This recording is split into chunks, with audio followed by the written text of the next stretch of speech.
Je m'appelle Hayley Wilson. J'ai 32 ans et je n'aurais jamais pensé que vérifier ma boîte aux lettres changerait ma vie. Pendant des mois, j'avais attendu avec impatience l'invitation au mariage de mon frère Kevin. Quand l'enveloppe est enfin arrivée, mon cœur s'est emballé jusqu'à ce que je l'ouvre. À l'intérieur, il n'y avait pas une invitation, mais un mot manuscrit. « Désolé, ma chère. Cet événement est réservé aux adultes. Réservé aux adultes. Je suis une adulte. » La vérité m'a frappé comme un coup de poing. La fiancée de mon frère Stéphanie ne voulait pas de moi là-bas.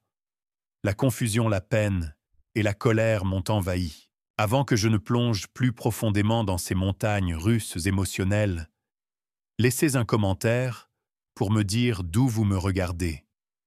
Appuyez sur le bouton d'abonnement et rejoignez-moi alors que je partage comment le fait de ne pas être invité au mariage de mon frère a conduit au voyage le plus transformateur de ma vie. Kevin et moi avons grandi comme les deux doigts de la main dans la banlieue de Philadelphie, juste deux frères et sœurs contre le monde. De 4 ans, mon aîné, il était mon protecteur, mon confident et souvent mon complice dans les bêtises d'enfance. Nous passions nos étés à construire des forts élaborés dans notre jardin, créant des mondes entiers où rien ne pouvait nous atteindre.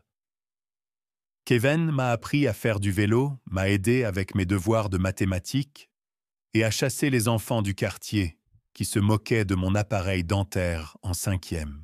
Notre lien s'est solidifié lorsque le mariage de nos parents a implosé.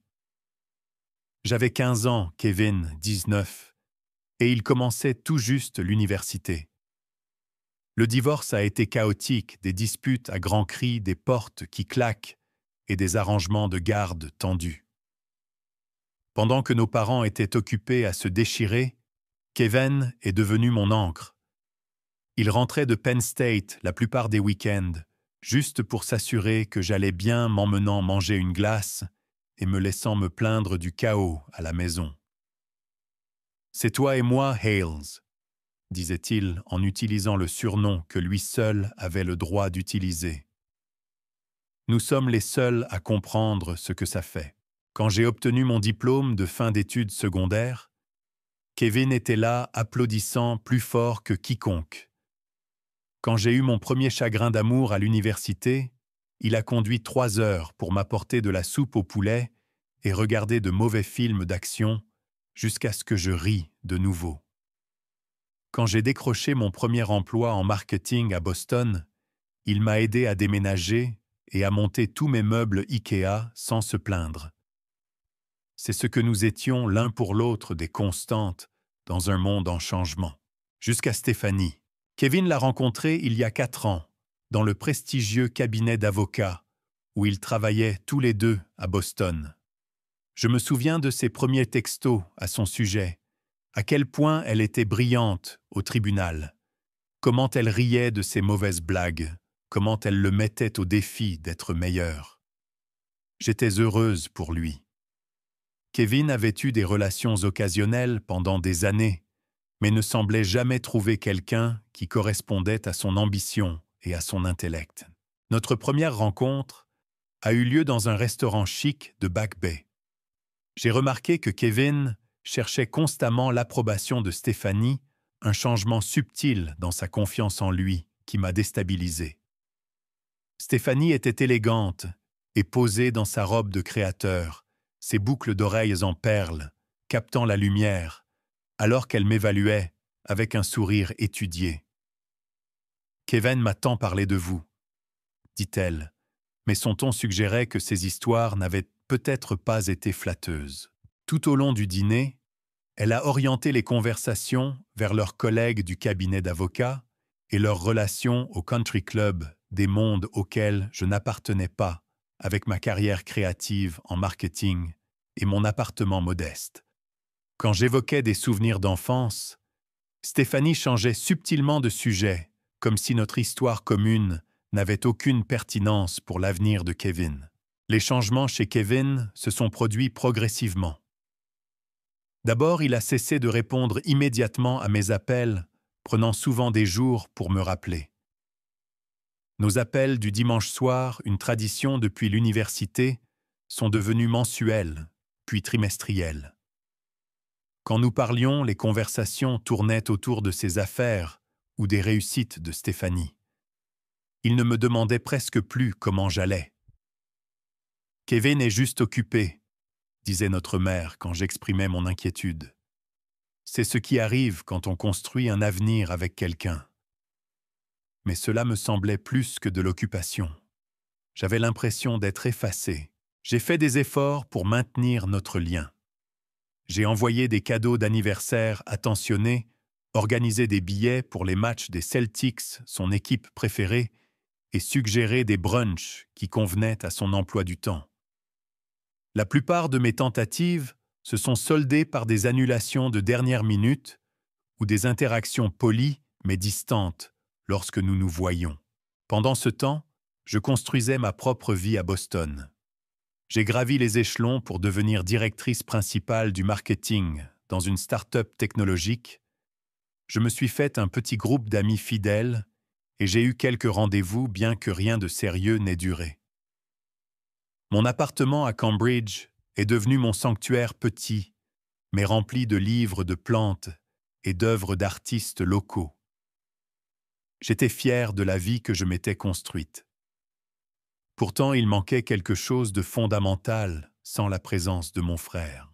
La dernière conversation significative que nous avons eue remonte à 6 mois lorsqu'il a appelé pour annoncer ses fiançailles. Malgré tout, un bonheur sincère pour lui m'a envahi. « Je suis si heureuse pour toi, Kev », ai-je dit en utilisant mon surnom d'enfance pour lui. « Tu mérites tout le bonheur du monde. »« Merci, Hales », a-t-il répondu. Et pendant un instant, j'ai retrouvé la chaleur de mon frère. « Ça compte beaucoup venant de toi. » J'ai immédiatement proposé d'aider à l'organisation du mariage. Je pouvais concevoir les invitations, chercher des lieux, tout ce dont ils avaient besoin. Il y a eu une pause gênante. « C'est vraiment gentil », a-t-il finalement dit. Mais la mère de Stéphanie s'occupe de la plupart des choses et ils ont engagé un organisateur de mariage pour le reste. Pourtant, je gardais l'espoir que le mariage nous rapprocherait à nouveau, que le partage de cette étape importante rappellerait à Kevin notre lien. Je nous imaginais rire de ces histoires d'enterrement de vie de garçon, partager une danse spéciale entre frères et sœurs à la réception, porter un toast à de nouveaux départs, tout en reconnaissant notre passé commun. Alors j'ai attendu cette invitation, vérifiant ma boîte aux lettres, avec impatience, pendant des mois. Et quand elle est finalement arrivée, ce n'était pas du tout une invitation. Le jour où la lettre est arrivée a commencé comme n'importe quel mardi. Mon réveil a sonné à 6h30 et je me suis traîné hors du lit pour arroser ma collection de plantes d'intérieur avant ma course matinale le long de la rivière Charles. Mon appartement était baigné de la douce lumière dorée du début de l'automne, ma saison préférée en Nouvelle-Angleterre. L'air vif, les feuilles changeantes et le sentiment de renouveau m'ont toujours dynamisé. Je suis rentré, j'ai pris une douche et j'ai préparé mon smoothie habituel avant de descendre vérifier mon courrier. La boîte aux lettres, en laiton, dans le hall de mon immeuble, en grès brun, était habituellement remplie de factures et de prospectus, mais ce jour-là était différent. Coincé entre une facture d'électricité et un menu à emporter, se trouvait une enveloppe de couleur crème, avec une écriture élégante que j'ai immédiatement reconnue comme étant celle de Kevin. Mon cœur s'est emballé en examinant l'enveloppe. Le papier était épais et cher, avec un chatoiement subtil, sans aucun doute, du papier à lettres de mariage. Enfin, après des mois d'attente, l'invitation était arrivée. Je suis pratiquement remonté en sautillant, serrant l'enveloppe contre ma poitrine. De retour dans mon appartement, je l'ai ouverte avec précaution, ne voulant pas déchirer ce que je supposais être une belle invitation. À l'intérieur, il n'y avait pas le carton formel attendu avec des dorures et les détails pour la réponse. Au lieu de cela, il y avait juste une petite carte avec un message manuscrit « Cher Haley, j'espère que ce mot te trouvera en bonne santé. Stéphanie et moi voulions te faire savoir que notre cérémonie et notre réception de mariage seront un événement réservé aux adultes. Nous espérons que tu comprendras et nous nous réjouissons de célébrer avec toi une autre fois. Avec amour, Kevin. Je l'ai lu 3 fois, essayant de donner un sens aux mots. Réservé aux adultes. J'ai 32 ans, un emploi de cadre et un plan d'épargne retraite. Je ne suis guère une enfant. La confusion a laissé place à la prise de conscience alors que la vérité s'imposait. Ce n'était pas une invitation. C'était le contraire. Une non-invitation formelle, une notification que je n'étais pas la bienvenue. Mes mains tremblaient tandis que je prenais mon téléphone. J'ai composé le numéro de Kevin, ma respiration courte et rapide. Je suis tombé directement sur sa messagerie vocale. « Kevin, c'est moi. Je viens de recevoir ton mot disant que le mariage est réservé aux adultes, et je suis confuse. Je suis littéralement une adulte. Rappelle-moi s'il te plaît. » J'ai essayé de me concentrer sur mes emails professionnels, mais ma concentration était brisée. Après 1 heure sans réponse, j'ai envoyé un texto. « J'ai reçu ton mot. Je ne suis pas sûr de comprendre. On peut en parler ?» 20 minutes plus tard, sa réponse est arrivée, en réunion toute la journée. C'est juste plus simple comme ça avec les contraintes du lieu. On se parle plus tard. Des contraintes de lieu. Pour sa seule sœur. L'excuse était si transparente que j'en ai eu la nausée. J'ai essayé de l'appeler à nouveau ce soir-là. Comme il ne répondait pas, j'ai finalement appelé Stéphanie directement. Elle a répondu à la 4e sonnerie, sa voix froide et posée. « Allez, ce n'est pas le bon moment. Nous rencontrons le fleuriste. J'ai juste besoin de comprendre ce qui se passe, » ai-je dit, en essayant de garder une voix stable. Kevin m'a envoyé un mot disant que le mariage est réservé aux adultes, mais ça n'a aucun sens. Elle a soupiré. Le son était minuscule à travers le téléphone. « Écoute, nous essayons de garder la liste des invités gérable. Le lieu a des limites de capacité strictes. Je suis sa sœur, ai-je dit, ma voix se brisant. Sa seule sœur. Je comprends cela, a-t-elle répondu, bien que son ton suggère le contraire. Mais avec les tensions familiales actuelles, nous avons pensé que ce serait plus simple. Quelle tension familiale? Ai-je demandé, sincèrement perplexe. Kevin a mentionné que vous n'étiez pas très proches ces derniers temps, dit-elle. Et avec ta tendance à être émotive, nous craignons que cela ne crée une gêne. Ma tendance à être émotive. J'ai eu l'impression d'avoir reçu une gifle. Avant que je puisse répondre, elle a continué. Nous devons vraiment retourner à cette réunion. Kevin pourra t'appeler demain pour t'expliquer davantage. La ligne a été coupée avant que je puisse répondre. Je suis resté assise abasourdie, serrant mon téléphone. À travers mes larmes, j'ai ouvert Instagram et j'ai été immédiatement confronté à des publications d'amis communs sur les préparatifs des enterrements de vie de garçons et de jeunes filles. Des gens que je connaissais à peine, des collègues du cabinet de Kevin, les colocataires d'université de Stéphanie, des cousins éloignés, que nous ne voyions qu'aux enterrements, tous célébrant leur inclusion dans un mariage dont j'étais explicitement exclu. Désespéré d'obtenir des réponses, j'ai appelé ma mère. « Ma chérie, j'espérais qu'il changerait d'avis », a-t-elle dit, après que je lui ai expliqué la situation, confirmant qu'elle était au courant depuis le début. Les parents de Stéphanie contribuent de manière significative au mariage, et ils ont des opinions bien arrêtées sur la liste des invités. Et Kevin a simplement accepté ça d'exclure sa propre sœur. Son silence était une réponse suffisante. « Seras-tu là ?» ai-je demandé, connaissant déjà la réponse. « Je suis désolé, ma chérie. J'ai essayé de le convaincre que c'était mal, mais elle y assisterait quand même. Tout le monde y assisterait. La vie continuerait comme si mon exclusion était un détail mineur plutôt qu'un rejet sismique. J'ai passé cette nuit-là à faire défiler des années de photos, Kevin et moi, construisant des châteaux de sable à Cape Cod, Kevin, tenant une pancarte « Fier grand frère » à ma remise de diplôme universitaire. Kevin et moi à Thanksgiving. Il y a à peine 2 ans, les bras passés sur nos épaules, des sourires identiques. Que nous était-il arrivé? Quand étais-je devenu superflu? Par des amis communs, j'ai appris que presque tout le monde dans notre cercle social avait reçu des invitations en bonne et due forme des mois auparavant. J'étais la seule omission significative. Cette connaissance s'est installée dans ma poitrine comme une pierre lourde et inamovible. Lundi matin, je me suis retrouvé à fixer mon écran d'ordinateur, l'air vide. La proposition marketing sur laquelle je travaillais depuis des semaines ressemblait maintenant à des symboles dénués de sens sur une page numérique.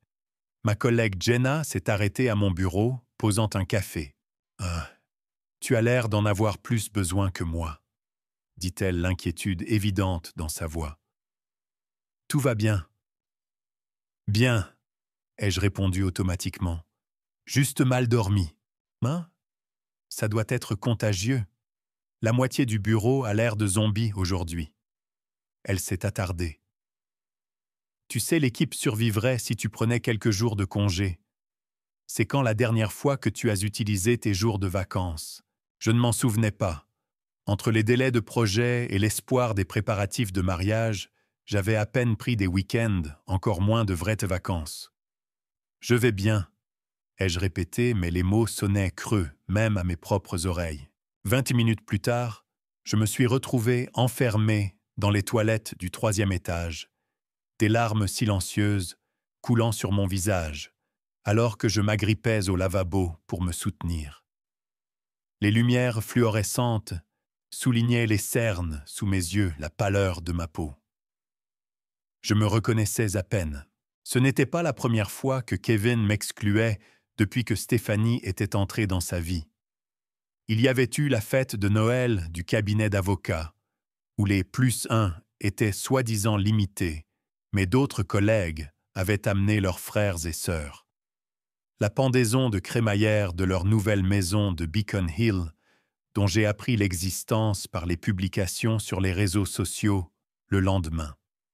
Le séjour au ski du Nouvel An avec juste quelques couples, qui incluaient étrangement des amis célibataires du côté de Stéphanie. Chaque exclusion m'avait blessé, mais je lui avais trouvé des excuses. Il est occupé. C'était de dernière minute. Il est distrait par le travail. Le mariage était différent. Un mariage était intentionnel, planifié des mois à l'avance. Cette exclusion était délibérée et publique, un message clair sur ma place dans sa nouvelle vie. De retour à mon bureau, mon téléphone a vibré avec le nom de Kevin à l'écran. Je suis sorti dans la cage d'escalier pour répondre. « Salut !» dit-il, sa voix désinvolte comme si de rien n'était. « Désolé d'avoir manqué tes appels. C'est la folie avec l'organisation du mariage. »« J'imagine, » ai-je répondu, luttant pour garder un ton neutre. « Mais je ne saurais pas puisque je ne suis apparemment pas invité. » Il a soupiré. « Allez, c'est compliqué. Le lieu n'essaie même pas. » Je l'ai interrompu. Stéphanie a déjà essayé l'excuse du lieu. Si l'espace est si limité, pourquoi des gens que je n'ai jamais rencontrés sont-ils sur la liste des invités alors que je n'y suis pas? Un silence s'est étiré entre nous. « Que se passe-t-il vraiment, Kevin ?» ai-je insisté. « Je mérite la vérité. » Ah, Stéphanie pense. Il a commencé, puis a fait une pause. Elle craint que tu ne ramènes tout à toi. Elle dit que tu as toujours été trop dramatique, trop émotive. Les mots m'ont frappé comme des coups physiques. Trop dramatique pour avoir des sentiments humains normaux, pour m'attendre à être incluse au mariage de mon seul frère. Tu ne fais que confirmer ce qu'elle pense en ce moment, dit-il, sa voix prenant le ton condescendant qu'il utilisait dans ses plaidoiries. « Écoute, nous voulons juste une journée sans drame. » Et c'est moi le drame. Ma voix s'est élevée, malgré mes efforts pour la contrôler. Je t'ai soutenu à travers tout, Kevin. Tout, quand suis-je devenu quelqu'un dont tu as honte? Je n'ai pas honte de toi, a-t-il protesté faiblement. C'est juste que Stéphanie et moi sommes d'accord que c'est mieux ainsi. Mal est mieux pour qui? Certainement pas pour moi. Et je ne pense pas que ce soit mieux pour toi non plus, mais tu es trop sous son influence pour le voir. Ce n'est pas juste, a-t-il lancé. Tu ne lui as jamais donné sa chance. Je ne lui ai donné que des chances. Je criais maintenant reconnaissante de la cage d'escalier vide. J'ai essayé pendant 4 ans de me connecter avec elle, de soutenir votre relation, de maintenir notre lien malgré son aversion évidente pour moi, et voilà ce que j'obtiens. C'est peut-être pour ça, dit-il froidement. Cette réaction-là maintenant, cette incapacité à penser à quelqu'un d'autre que toi, les accusations m'ont laissé sans voix. C'est comme ça qu'il me voyait, comme une égoïste.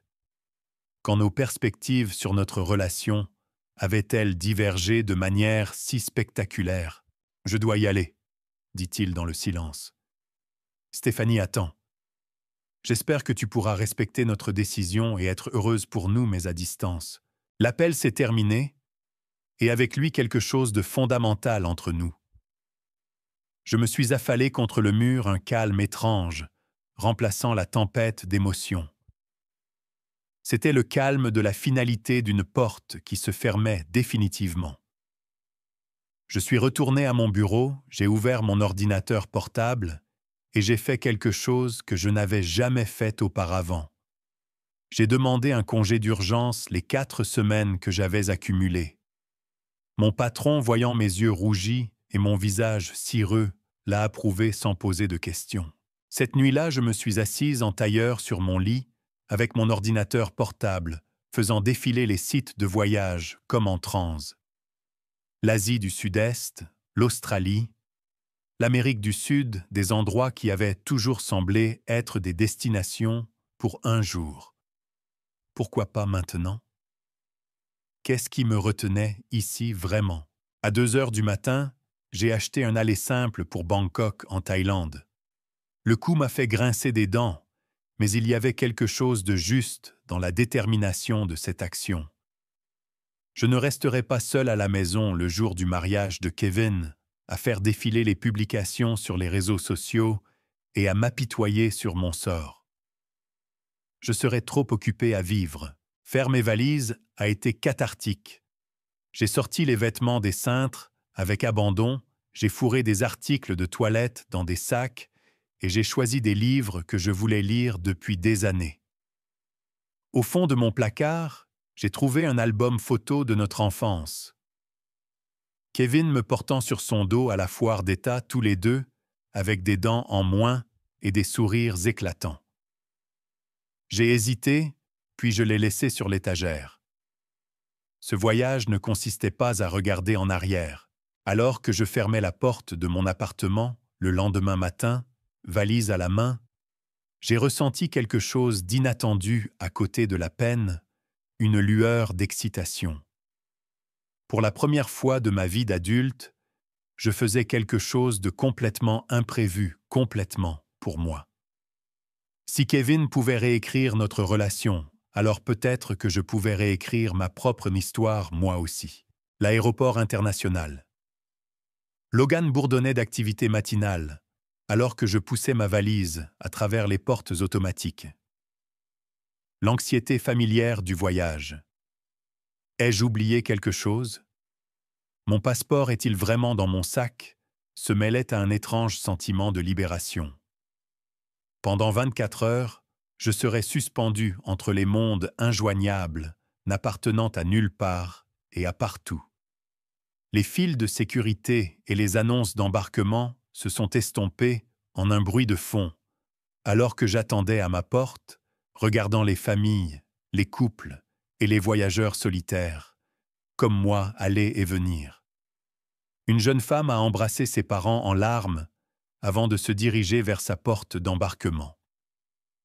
La scène a déclenché un souvenir qu'Even, me conduisant à l'université, m'aidant à porter des cartons jusqu'à ma chambre de dortoir, son étreinte féroce avant son départ.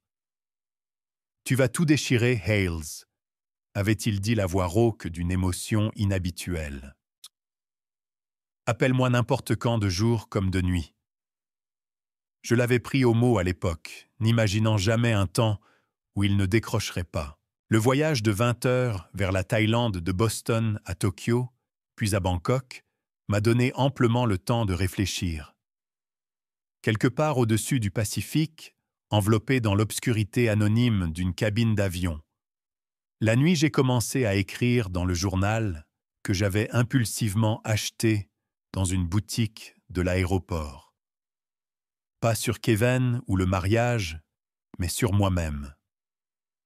Quand avais-je fait quelque chose de spontané pour la dernière fois? Quand avais-je privilégié l'aventure à la stabilité? Étais-je devenue trop prévisible, trop prudente? Peut-être y avait-il une part de vérité dans les paroles cruelles de Kevin. Non pas que j'étais égoïste ou dramatique, mais que j'avais peut-être vécu trop longtemps dans l'ombre de notre histoire commune, mesurant ma valeur à la force de notre lien, plutôt qu'en créant une identité entièrement mienne. Bangkok m'a accueilli avec un mur de chaleur et d'humidité à la sortie de l'aéroport. L'agression sensorielle a été immédiate, des tuk-tuk klaxonnant des vendeurs de rue, interpellant en taille musicale, le mélange piquant des gaz d'échappement des fleurs tropicales et des épices de cuisine. Dans le chaos, je me sentais merveilleusement, terriblement anonyme. L'auberge que j'avais réservée à la dernière minute se trouvait dans le quartier d'Ari, moins touristique que la zone de Khao San Road, d'après mes recherches hâtives. Le dortoir réservé aux femmes était propre et moderne, avec des rideaux d'intimité sur chaque lit superposé et des casiers pour les objets de valeur. Alors que je rangeais mon sac à dos, une voix est venue du lit du dessus. Première fois en Thaïlande, j'ai levé les yeux pour voir une femme de mon âge, avec une peau tachetée de rousseur et un chignon blond en désordre. « C'est si évident que ça, ai-je demandé. Elle a ri. Tu as cet air à la fois ébahi et légèrement terrifié. Je m'appelle Audrey, aux fêtes de Vancouver. Chao, Hallie, Boston. » J'ai hésité. Voyageuse solo. J'ai hoché la tête, la réalité de ma situation me frappant soudainement. J'étais littéralement à l'autre bout du monde, seul, sans véritable plan. « C'est la meilleure façon de voyager », a déclaré Audrey avec confiance. « Quelques-uns d'entre nous sortent manger de la nourriture de rue si tu veux te joindre à nous. Le meilleur remède contre le décalage horaire est de tenir le coup et de s'adapter immédiatement à l'heure locale. » Mon instinct était de refuser de me retirer dans la sécurité de la solitude. Mais le but de ce voyage n'était-il pas de briser les schémas « j'aimerais bien », m'entendis-je dire. Cette première soirée à Bangkok a été un tourbillon de nouvelles expériences, naviguer dans le Skytrain, manger du pad thai chez un vendeur de rue, assise sur un minuscule tabouret en plastique, apprendre à dire « merci » en thaï avec Audrey et ses amis. Je me suis couché épuisé, mais trop stimulé pour dormir les bruits inconnus de la ville, filtrant par la fenêtre de l'auberge. Le lendemain matin, je suis parti seul explorer armé d'un plan touristique et d'une confiance limitée. En moins d'une heure, j'étais désespérément perdu dans un labyrinthe d'étals de marché. La panique m'a serré la gorge, alors que je tournais autour du même temple pour la 3e fois. Puis mon téléphone a sonné avec un texto de ma mère. Je viens de récupérer ma robe de mère du marié bleu marine avec des paillettes. Kevin dit que le lieu est magnifique avec tous les arrangements floraux. La réalité est revenue en force. Pendant que je déambulais dans des rues étrangères, les préparatifs d'une célébration à laquelle je n'étais pas la bienvenue se poursuivaient sans accroc.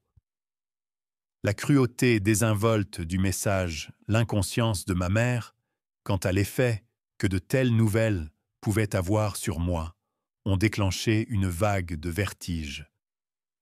J'ai trébuché jusqu'à un banc voisin, ma respiration devenant difficile. Une crise de panique, ici maintenant, à des milliers de kilomètres de chez moi. Parfait. Mademoiselle, ça va. Une femme thaïlandaise âgée du stand de fleurs voisin s'est approchée, l'inquiétude évidente malgré la barrière de la langue. J'ai essayé de hocher la tête, mais mes larmes m'ont trahi. Sans hésitation, elle a disparu dans son stand et est revenue avec une petite tasse d'eau et une fleur de jasmin qu'elle a doucement glissée derrière mon oreille. « Belle dame, pas pleurer », dit-elle dans un anglais hésitant en me tapotant la main. Thaïlande, endroit heureux. La simple gentillesse d'une inconnue a brisé quelque chose en moi. J'ai accepté l'eau avec des mains tremblantes, le parfum sucré du jasmin coupant à travers ma détresse. Quand ma respiration s'est calmée, j'ai acheté une de ces guirlandes de fleurs complexes en surpayant délibérément. Son sourire alors qu'elle me disait au revoir de la main m'a semblé être la première véritable connexion humaine que j'avais eue depuis des mois. Ce soir-là, j'ai trouvé un petit restaurant où j'ai commandé en montrant le plat d'un autre client. Le repas qui en a résulté, un curry vert parfumé avec des légumes que je ne pouvais pas identifier, a été la chose la plus vibrante de vie que j'ai goûtée depuis des années. Alors que je savourais chaque bouchée, mon téléphone s'est allumé avec un autre texto, cette fois de Kevin. « Maman m'a dit qu'elle t'avait parlé du lieu. J'espère que tu vas bien. Tu me manques. » Je lui manquais. L'audace m'a presque fait rire aux éclats. J'ai éteint mon téléphone sans répondre et j'ai commandé du riz gluant à la mangue pour le dessert. Demain, ai-je décidé, je quitterai Bangkok.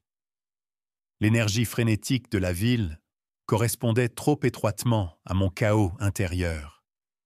J'avais besoin d'espace pour respirer, pour penser, pour commencer à guérir. À l'auberge, j'ai recherché des destinations côtières et j'ai réservé un billet de bus pour la province de Krabi, dans le sud de la Thaïlande. Alors que le bus climatisé serpentait à travers la campagne thaïlandaise, le lendemain des paysages verdoyants différents de tout ce que l'on trouve en Nouvelle-Angleterre, s'étendaient dans toutes les directions palmiers, rizières, petits villages, avec des toits de temples dorés scintillant au soleil. Pour la première fois depuis que j'avais reçu cette enveloppe de couleur crème, j'ai ressenti une lueur de gratitude.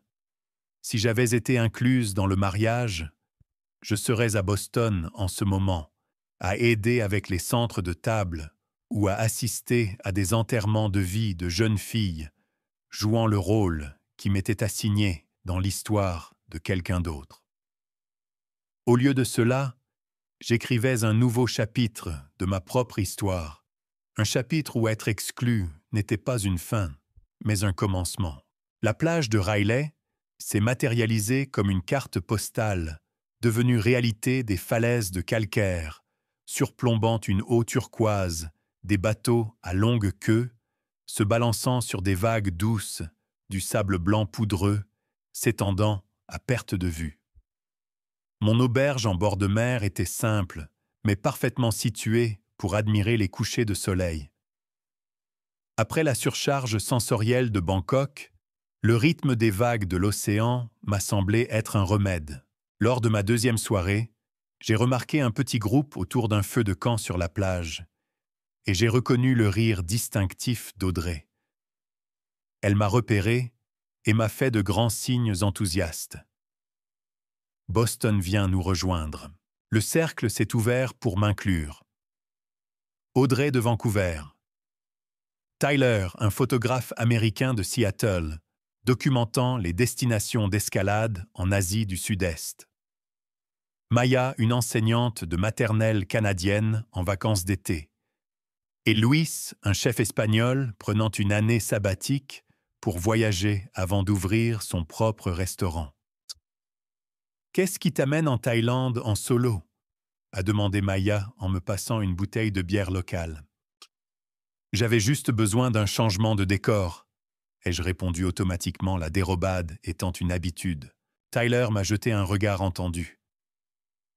La plupart des gens ne traversent pas le monde sur un coup de tête juste pour le paysage. Il y a généralement une histoire derrière, quelque chose dans ce rassemblement des étrangers, devenant une famille temporaire autour d'un feu, l'immense obscurité de l'océan et du ciel, rendant les problèmes humains plus petits, a desserré mon emprise sur ma vie privée. Mon frère se marie, ai-je dit surprise de ma volonté de partager. Et je n'ai pas été invité. Au lieu d'une sympathie gênée, il y a eu un moment d'indignation collective en mon nom. C'est vraiment dégueulasse, a dit simplement Tyler. La famille peut vraiment te blesser d'une manière que personne d'autre ne peut. Ne m'en parle pas, a ajouté Louis. Je n'ai pas parlé à mon père pendant 3 ans, après qu'il a manqué ma remise de diplôme de l'école de cuisine pour un tournoi de golf. Tu es proche de ton frère d'habitude? A demandé Maya. La question a ouvert les vannes. Avant que je ne m'en rende compte, je racontais tout à ces étrangers, le lien de l'enfance, la distance progressive, l'hostilité subtile de Stéphanie, l'excuse des adultes seulement. En parlant, la blessure s'est transformée d'une honte privée en une expérience humaine partagée. Chin, ma sœur et moi ne nous sommes pas parlé depuis 5 ans, a confié Tyler quand j'ai eu fini. Elle a épousé un type qui pensait que j'étais une mauvaise influence parce que j'ai choisi la photographie plutôt qu'une vraie carrière. Finalement, elle a cessé de répondre à mes appels. « As-tu essayé de renouer le contact ?» ai-je demandé. « À chaque anniversaire, à chaque Noël, » a-t-il dit. À un moment donné, tu dois accepter que tu ne peux pas forcer quelqu'un à te vouloir dans sa vie. Même la famille. Surtout la famille. Maya, plus optimiste, a insisté sur le fait que le temps guérissait souvent de telles blessures. Ma mère et ma tante ne se sont pas parlé pendant une décennie à cause d'un drame d'héritage. Maintenant, elles sont inséparables. La question n'est pas de savoir s'il reviendra, a dit Louis en attisant le feu avec un bâton. C'est de savoir si tu le voudras encore dans ta vie s'il le fait. Leur perspective, allant de l'acceptation pragmatique de Tyler à la patience pleine d'espoir de Maya, m'ont offert un prisme à travers lequel voir ma situation différemment. Ce n'étaient pas des gens qui connaissaient Kevin, ni moi, ni notre histoire. Leurs idées venaient sans ordre du jour, ni bagage. Le lendemain matin, lorsque Tyler m'a invité à me joindre à leur excursion d'île en île, j'ai accepté sans hésiter.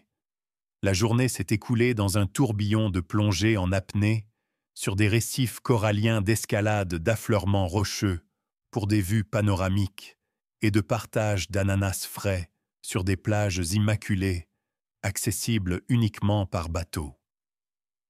Pendant des heures, j'ai oublié Boston, le mariage, la blessure. Ce soir-là, en consultant mes emails sur le Wi-Fi inégal de l'auberge, j'ai trouvé un message de mon patron.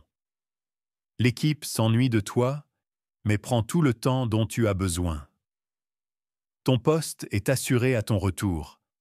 L'assurance d'avoir un travail qui m'attendait a libéré quelque chose en moi. Sur un coup de tête, j'ai prolongé ma réservation à l'auberge de 2 semaines, puis j'ai envoyé un message à mes nouveaux amis pour savoir s'ils étaient intéressés à voyager vers le nord, à Chiang Mai, par la suite.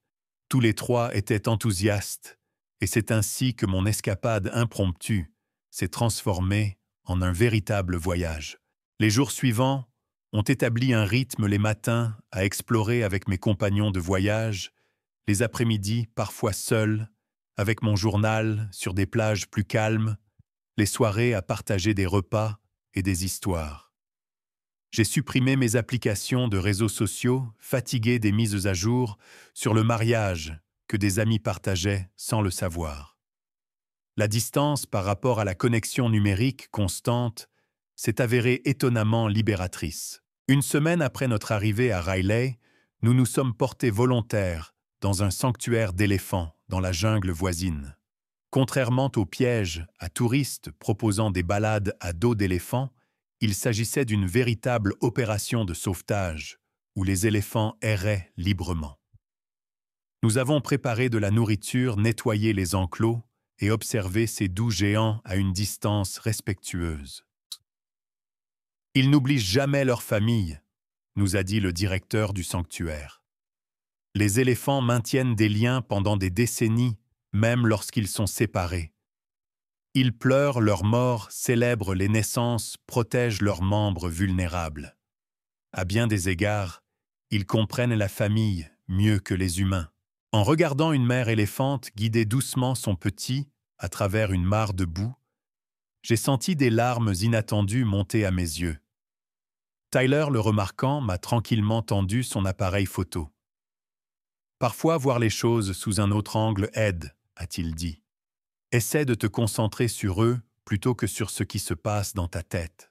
À travers son viseur, j'ai capturé les tendres interactions des éléphants des trompes enlacées, des corps positionnés pour ombrager les plus jeunes du soleil, la matriarche veillant constamment.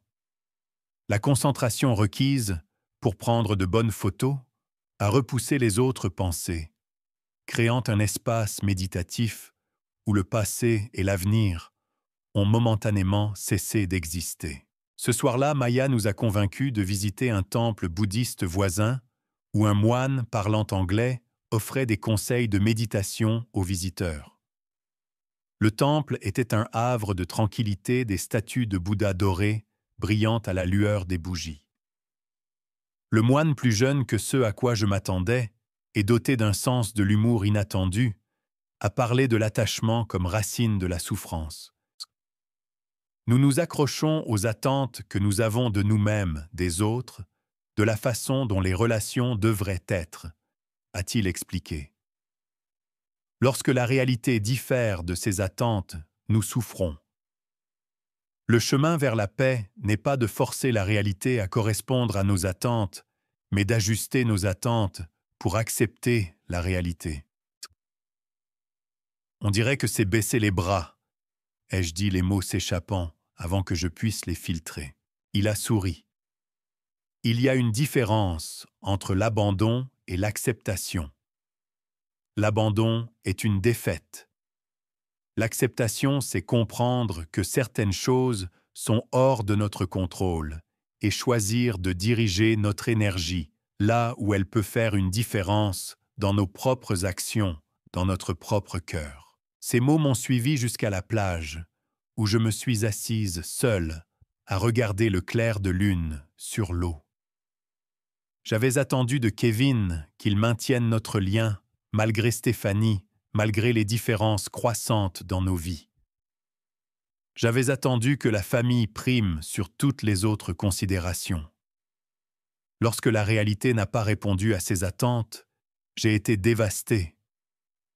Mais si j'acceptais la réalité non pas comme juste ou correcte, mais simplement comme ce qui était, et si au lieu de me battre pour une relation avec quelqu'un qui ne me donnait clairement pas la priorité, je me concentrais sur les liens qui m'étaient librement offerts, comme mes nouveaux amis. Et si l'énergie que j'avais dépensée à me sentir blessé était redirigée vers la construction d'une vie si épanouissante que l'exclusion d'un seul événement, même un aussi important que le mariage d'un frère, ne pouvait pas faire dérailler mon bonheur. Pour la première fois, j'ai envisagé la possibilité que ce rejet douloureux puisse en fait être un cadeau, la poussée dont j'avais besoin pour cesser de me définir par rapport aux autres et commencer à découvrir qui j'étais par moi-même. Dans l'ancienne ville fortifiée de Chiang Mai, les notifications du calendrier sont devenues impossibles à ignorer. 3 jours avant le mariage de Kevin, 2 jours. 1. J'avais marqué le temps par des aventures thaïlandaises, plutôt que par les étapes du mariage. Mais la réalité avait une façon de s'immiscer malgré la distance. Le jour du mariage a commencé par une crise de panique à 3 heures du matin dans notre pension. Je me suis glissé dehors pour ne pas réveiller Maya dans notre chambre partagée, m'asseyant sur les marches en pierre, alors que l'anxiété déferlait sur moi par vagues.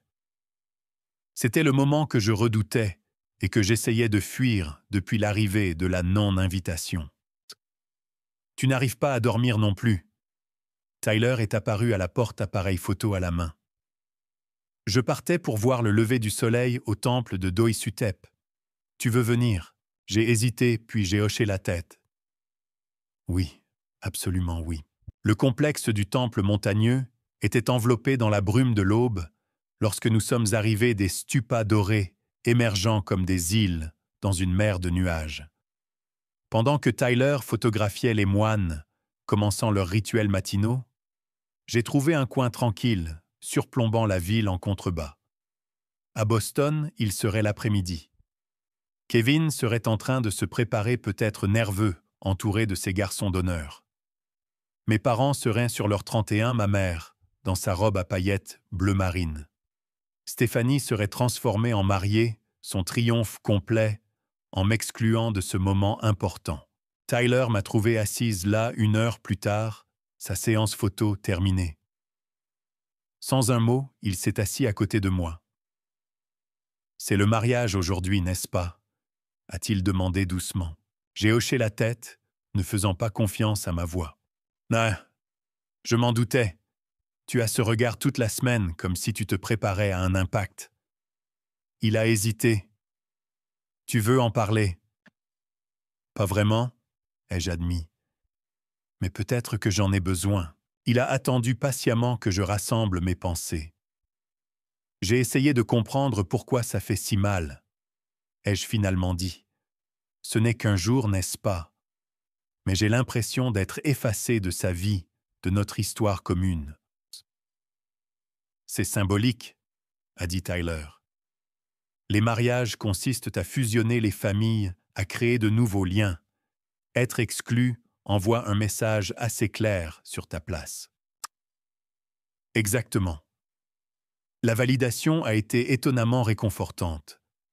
Je n'arrête pas de me demander si j'ai fait quelque chose de mal, si je mérite ça d'une manière ou d'une autre. D'après tout ce que tu nous as dit, la seule chose que tu as faite de mal a été d'exister comme un rappel de qui était ton frère avant que sa fiancée n'arrive. Son ton était factuel plutôt que compatissant. Certaines personnes ont besoin d'effacer leur passé pour avancer. Ça en dit plus sur elles que sur toi. Nous avons regardé en silence le soleil émerger complètement dissipant la brume pour révéler la ville tentaculaire en contrebas. « Chica, j'ai pensé à lui écrire une lettre, ai-je avoué. Pas en colère ou accusatrice, juste honnête sur la façon dont cela m'a affecté. Je ne suis pas sûr de devoir l'envoyer. »« Tu veux de l'aide pour la rédiger ?» a proposé Tyler. Parfois, un point de vue extérieur aide à trouver les bons mots. De retour à la pension, Maya et Louis avaient organisé une excursion surprise à une cascade cachée dont ils avaient entendu parler par les habitants, leur tentative de me distraire. Le geste m'a presque fait pleurer. D'abord petit déjeuner et rédaction de la lettre, a déclaré Maya. Ensuite l'aventure, pas de complainte autorisée aujourd'hui. Autour d'un riz gluant à la mangue et d'un café thaïlandais fort, j'ai déversé mon cœur sur le papier avec les conseils occasionnels et doux de Tyler. Cher Kevin, au moment où tu liras ceci, tu seras probablement marié. J'espère que ta journée a été tout ce dont tu rêvais. Malgré tout, je veux que tu sois heureux. Cela n'a pas changé depuis que nous étions enfants et que je considérais mon grand frère comme mon héros.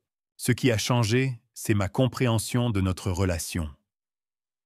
Ta décision de m'exclure de ton mariage a clarifié des choses que j'essayais d'ignorer depuis des années.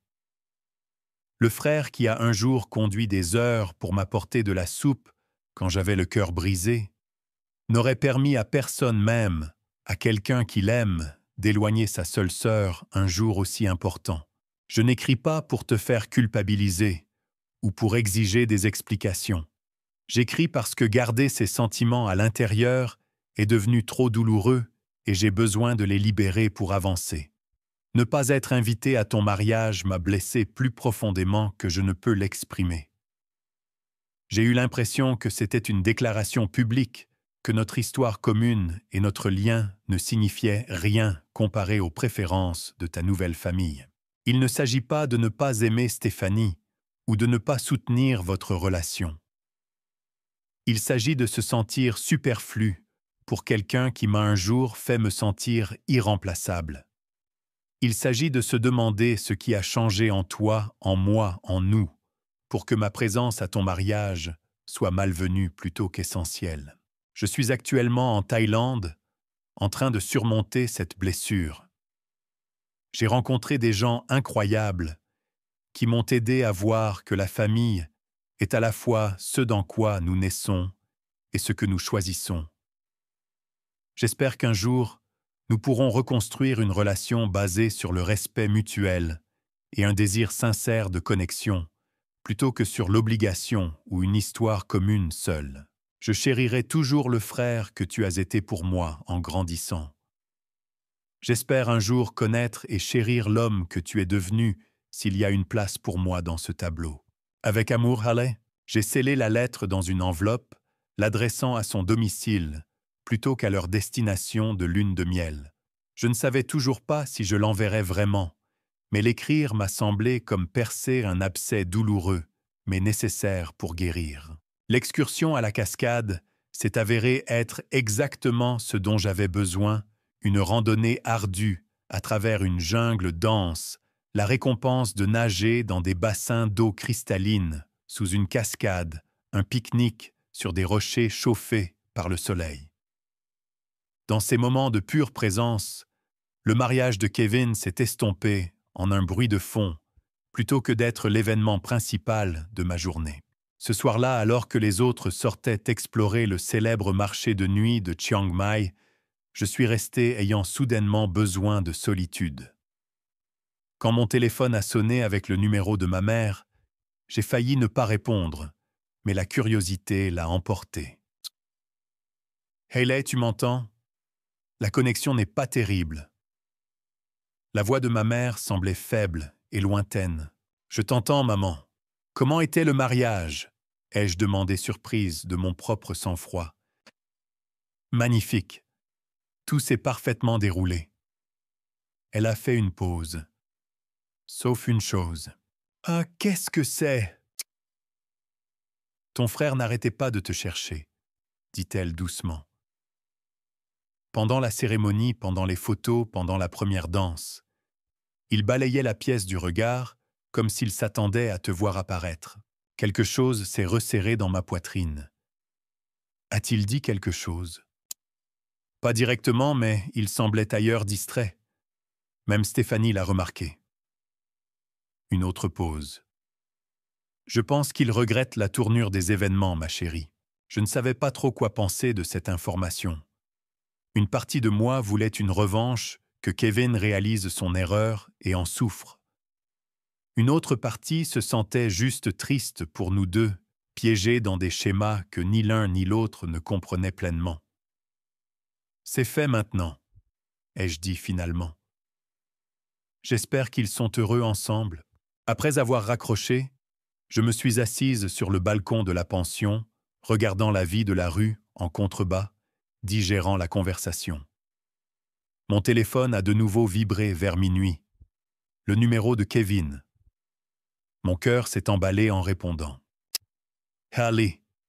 Sa voix était pâteuse, le bruit de fond suggérant un bar ou un club. « C'est toi ?»« C'est moi. Tu n'es pas censé faire la fête en ce moment. »« Ah, si, c'est ce qu'on fait. Lune de miel à Bali. » Il avait l'air artificiellement joyeux. « Mais je devais t'appeler. J'avais besoin d'entendre ta voix. Tu es ça, Kevin ?» Peut-être. Probablement. Il a ri, puis sa voix a baissé. « J'ai fait une erreur, Hales. La plus grosse erreur. Tu aurais dû être là. » En arrière-plan, j'ai entendu la voix de Stéphanie sèche et irritée. « Kevin, à qui parles-tu ?»« C'est ma sœur, » a-t-il répondu, sa voix s'éloignant du téléphone. « Je lui raconte juste le mariage. Maintenant, c'est notre lune de miel. Raccroche. »« Juste une minute, » a-t-il protesté. « Maintenant, Kevin. » Son ton ne souffrait aucune contestation. Il est revenu au téléphone. « Je dois y aller. Mais je voulais que tu saches que tu m'as manqué. On arrangera ça quand je reviendrai. »« D'accord, promis. Je t'aime, Hales. » L'appel s'est terminé avant que je puisse répondre. Je suis resté à regarder mon téléphone, les émotions tourbillonnant. Le Kevin qui avait appelé émotif, plein de remords, facilement influençable, était le frère dont je me souvenais et le mari que je craignais qu'il ne devienne. Son moment de lucidité provoqué par l'alcool et la distance de l'influence immédiate de Stéphanie confirmait ce que je soupçonnais. Il savait que m'exclure était mal, mais il n'avait pas eu le courage de tenir bon. Pourtant, sa promesse de « arranger ça » sonnait creux. En quoi consisterait exactement cet arrangement? Des excuses tardives. Une inclusion occasionnelle lorsque Stéphanie le permettrait. Je n'étais plus sûr que cela suffise. Tyler m'a trouvé encore sur le balcon 1 heure plus tard, revenant du marché de nuit avec un petit sac en papier. « Je me suis dit que tu en aurais peut-être besoin, » a-t-il dit, révélant une bouteille de whisky thaïlandais et 2 petits verres. « Maya a mentionné que ta mère avait appelé. » Des nouvelles du mariage. Ai-je hoché la tête, acceptant une dose mesurée. Et de Kevin aussi, en fait. Il m'a appelé en état d'ébriété depuis sa lune de miel, pour dire qu'il regrettait de ne pas m'avoir eu là. Tyler a haussé un sourcil. « Comment te sens-tu par rapport à ça ?» Confuse. Triste, un peu en colère encore. J'ai siroté le whisky accueillant sa chaleur. Il y a 2 mois, cet appel aurait tout signifié pour moi. Maintenant, je ne suis pas sûr que ça change quoi que ce soit. Parce que les mots sont faciles, a suggéré Tyler, surtout quand on est saoul. Exactement. Il a eu des mois pour me défendre, pour insister pour que je sois incluse. Il a choisi de ne pas le faire à plusieurs reprises. Un appel téléphonique plein de remords n'efface pas ça. Nous nous sommes assis dans un silence complice, les bruits lointains de la ville, créant une douce toile de fond. Le moine au temple a dit quelque chose qui me revient sans cesse, ai-je dit finalement. Sur le fait de diriger son énergie là où elle peut faire une différence. J'ai dépensé tellement d'énergie pour une relation dans laquelle Kevin n'était pas également investi. J'ai regardé les lumières scintillantes de Chiang Mai, si loin de tout ce qui m'était familier, mais me sentant pourtant plus chez moi que je ne l'avais été depuis des mois. Maintenant, je pense que je dois fixer des limites. Si et quand il me recontactera sobre, je serai honnête sur ce que j'attends de lui à l'avenir. Pas des promesses, mais des actions cohérentes qui montrent que je compte. Je me suis tourné vers Tyler. Mais je réalise aussi que mon bonheur ne peut plus dépendre de ses choix. Il a fait teinter son verre contre le mien. Ça, mon ami, ça ressemble au début de la liberté. Mes derniers jours en Thaïlande se sont écoulés dans un kaléidoscope d'expériences, lâcher des lanternes en papier dans le ciel nocturne, lors d'un festival local, apprendre à cuisiner un authentique pad thai avec une grand-mère qui ne parlait pas anglais, mais communiquait parfaitement par des sourires et des gestes, méditer au lever du soleil, avec Maya photographier la vie de la rue, avec Tyler déguster des fruits exotiques sur les marchés avec Luis. Avec chaque nouvelle expérience, le mariage et ses conséquences s'estompaient davantage. En perspective, une blessure importante, oui, mais plus l'histoire déterminante de ma vie.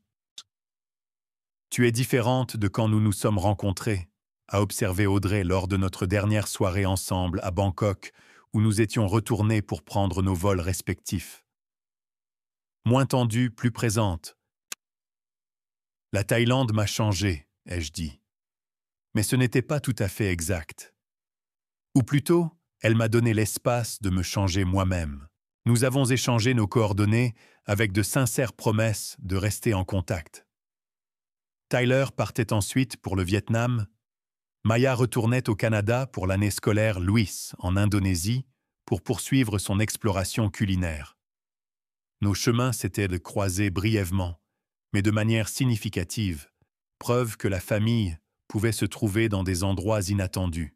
Le vol de retour vers Boston m'a donné le temps de me préparer mentalement au retour. J'étais parti un peu plus de 3 semaines, mais cela semblait des années. Le journal que j'avais commencé sur le vol à l'air était maintenant rempli d'observations, d'idées et de projets. Pas seulement des projets de voyage, mais des projets de vie, des changements que je voulais faire, des limites, que je devais fixer, des rêves que j'avais reportés trop longtemps.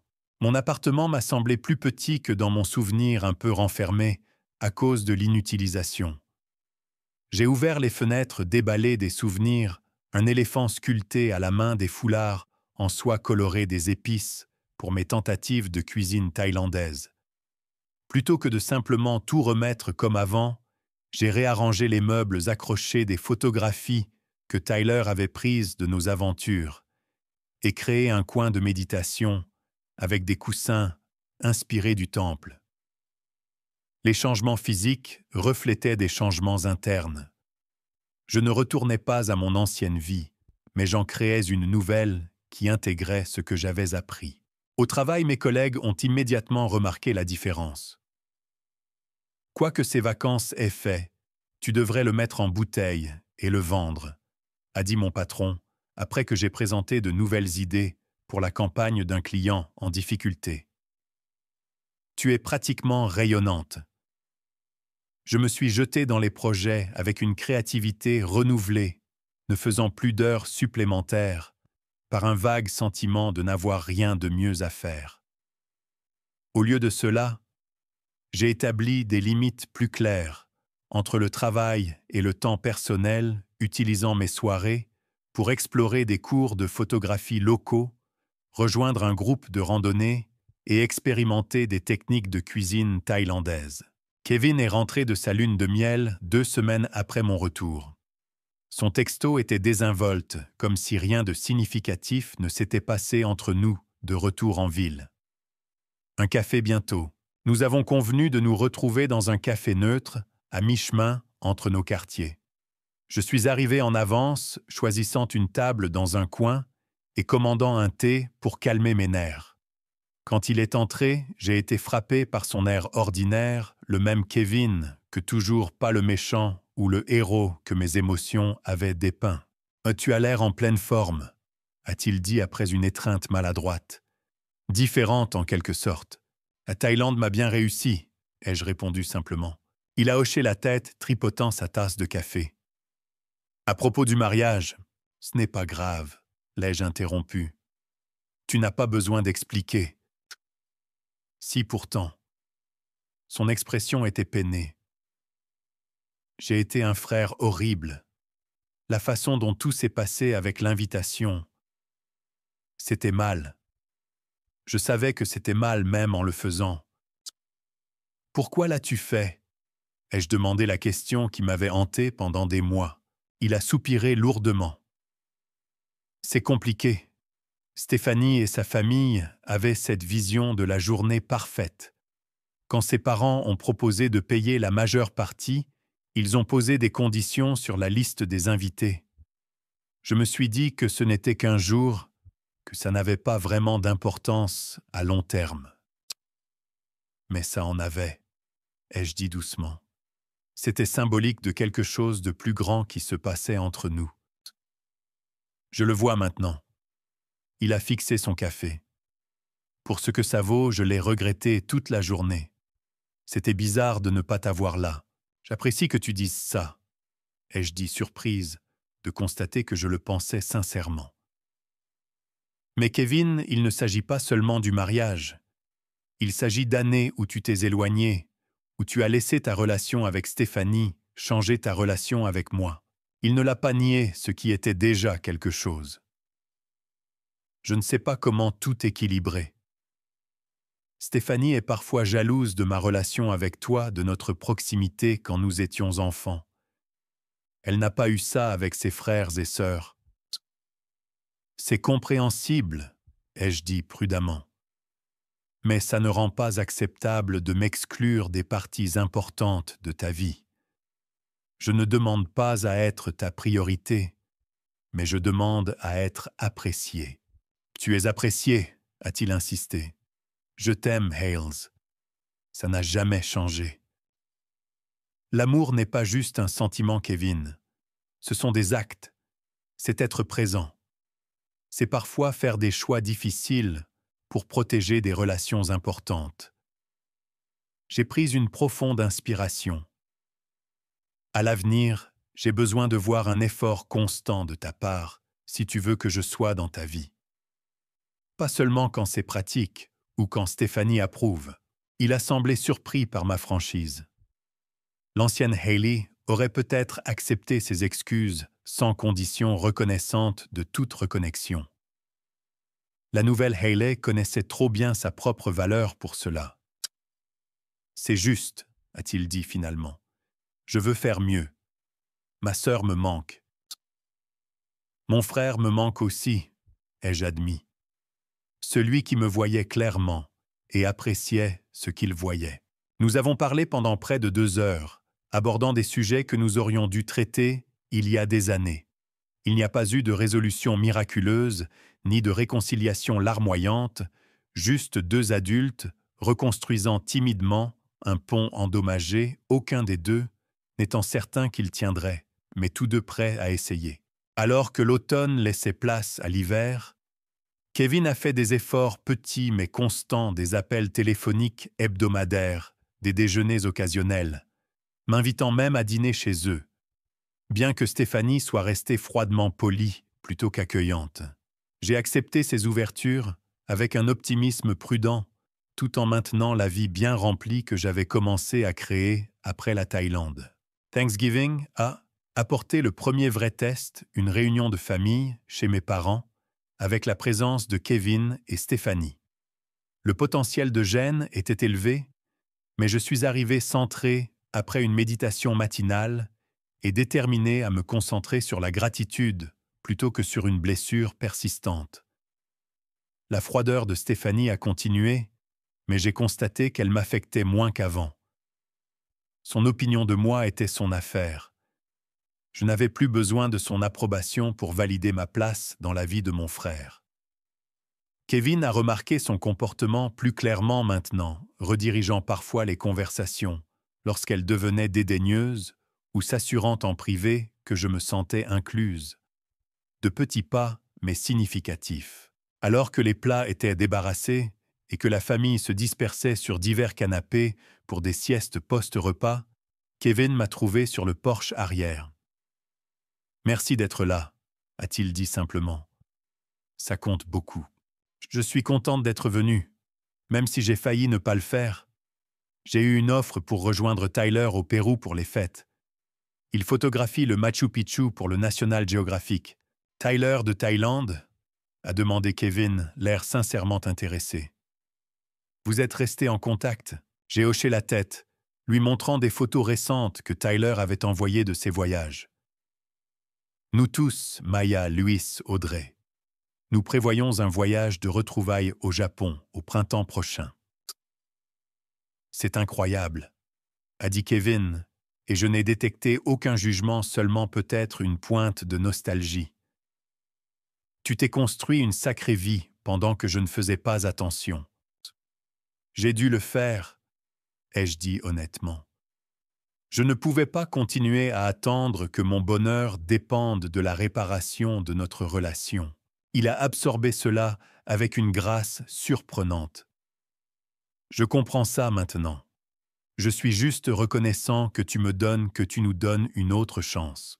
Plus tard dans la soirée de retour dans mon appartement, J'ai envoyé un texto à Tyler pour lui raconter les événements de la journée, tout en finalisant les détails de mon atelier de photographie du week-end. Sur mon mur était accrochée une image encadrée qu'il avait prise de moi au sanctuaire des éléphants, la tête renversée en arrière, en riant la lumière du soleil, attrapant mes cheveux, l'air complètement présente et vivante. À côté se trouvait un nouveau calendrier marqué d'aventures à venir, une randonnée en solo dans le Maine, une série de cours de cuisine, les retrouvailles au Japon. Le voyage qui avait commencé par une exclusion douloureuse m'avait conduite à une inclusion inattendue dans un monde plus vaste. Le frère qui avait autrefois été toute ma définition de la famille n'était plus qu'un fil important dans une riche tapisserie de connexions. Alors que je me préparais à me coucher, j'ai remarqué que Kevin avait aimé ma récente publication Instagram, un autoportrait pris au sommet d'un sentier de randonnée locale. Un petit geste, mais qui suggérait qu'il me voyait enfin tel que j'étais maintenant, pas seulement celle que j'avais été par rapport à lui. Le chemin à parcourir restait incertain. Les relations endommagées par des années de négligence ne se réparent pas en quelques semaines ou mois. Stéphanie pourrait ne jamais m'accueillir pleinement. Kevin pourrait avoir du mal à tenir ses promesses sous pression. Mais pour la première fois, j'ai affronté ces possibilités sans crainte. Mon bonheur ne dépendait plus de résultats que je ne pouvais pas contrôler. La non-invitation qui m'avait autrefois dévasté m'avait finalement offert un cadeau inattendu. Elle m'avait forcé à découvrir qui j'étais au-delà d'être la sœur de Kevin, au-delà des schémas familiers et des limitations confortables. En perdant ce que je pensais essentiel, j'avais trouvé quelque chose de plus précieux moi-même. Alors, et vous? Avez-vous déjà vécu une exclusion douloureuse qui a finalement conduit à une croissance inattendue? Ou avez-vous dû fixer des limites avec des membres de votre famille qui vous ont blessé? Partagez vos histoires dans les commentaires ci-dessous. Et si ce voyage a résonné en vous, veuillez appuyer sur le bouton d'abonnement et aimer cette vidéo pour aider les autres à la trouver. Rappelez-vous parfois, les rejets les plus douloureux peuvent conduire aux plus belles réorientations. Merci d'avoir parcouru ce chemin avec moi aujourd'hui. Et jusqu'à la prochaine fois, continuez à créer vos propres aventures, qu'elles incluent ou non tous ceux que vous espériez.